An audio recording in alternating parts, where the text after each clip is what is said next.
Given that this occasion hasn't changed much since the 14th century, when Edward III first gathered his knights in shining armour here at Windsor Castle, there were plenty of surprises at yesterday's procession and service for the most noble order of the Garter. Not only was the Queen not on parade for the first time anyone could remember, but one member of the royal family had been expunged at the last minute. Though the Duke of York had managed to get himself included in the Order of Service, having been a Royal Knight of the Garter since 2006, he was removed from the main part of the proceedings with hours to go following what palace officials called a family decision. The Duke is said to be desperate to return to public life, following his out-of-court settlement with a female sex accuser in February.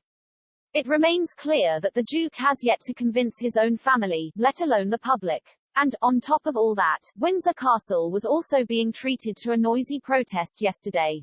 Amid all these distractions, we almost overlook the fact that the Duchess of Cornwall was making royal history as the Queen conferred on her one of the most esteemed of royal accolades. I arrived to find a group of demonstrators outside the Henry VIII Gate voicing their unhappiness at Sir Tony Blair's elevation to the oldest order of chivalry in the world. In the 6 months since it was announced that the former Prime Minister has been appointed a Knight of the Garter, the most exalted level of knighthood, more than 1 million people have signed a petition demanding that it be rescinded. Yesterday, around 200 or so had turned up in the hope of disrupting his formal investiture and installation.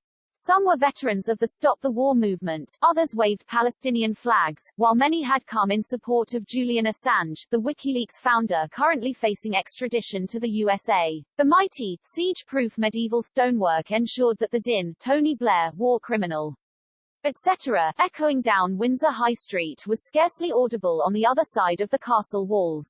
A jumbo-sized royal standard denoted that the Queen was very much in residence. She was thoroughly enjoying the private aspects of yesterday's proceedings, the final investiture of new additions to the order and her reception and Waterloo Chamber lunch for all the members of the order and their spouses. The Duke of York was also present for the lunch, having driven himself from the nearby Royal Lodge earlier. He then had to return there alone while everyone else processed down to St. George Chapel for the traditional service of Thanksgiving for the order, minus the Queen herself. As with her recent Jubilee service of Thanksgiving, she had reluctantly decided to forego the challenge. The annual Garter Day procession remains one of the joys of the traditional summer season, often labelled the Ascot Vigil. It is a homage not just to the ancient order created by Edward III and limited to 24 in total, plus royal knights and ladies from within the family, but also a homage to St. George. Edward III made him the patron saint of the order, and it is for this reason that St. George became patron saint of England. In other words, this is an occasion steeped in heraldic and historic imagery. Leading yesterday's procession were the military knights of Windsor, retired old soldiers who live within the precincts, followed by all the heralds from the College of Arms, in the golden tabards. Next came the knights and ladies, with the newcomers at the front, Baroness Amos, late of the Foreign Office and now of the United Nations, and Sir Tony Blair. It was noteworthy that for the entire 400-yard procession he was the only knight with a very large, household cavalry officer marching alongside him. Clearly, the castle authorities were wary of protesters infiltrating the ticketed crowd of 5,000 inside the castle precincts.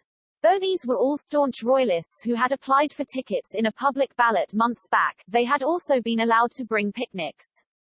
The prospect of a flying egg sandwich or sausage roll was omnipresent. In the event, they all behaved with great respect for the occasion. All those to whom I spoke agreed that the absence of the Duke of York was a blessing. Another dose of COVID, joked more than one. As for Sir Tony, views were mixed. It's the Queen's choice whom she knights, and he did do good for Northern Ireland, said Jackie Farmer from Southampton. I did think surely not. When I heard Blair was coming, but we're here to see the royal family and to enjoy a wonderful occasion, said Joan Manton from East Sussex, one of an 8-strong group from the Forest Row branch of the Women's Institute. It was, after all, the Y who famously booed Tony Blair at their annual conference in 2000. Behind them all came the royal knights and ladies. The last-minute omission of the Duke of York had led to a royal reshuffle, with the Earl of Wessex moving up and processing alongside the Duke of Cambridge. Bringing up the rear was the Prince of Wales processing with the Duchess of Cornwall in her new robes.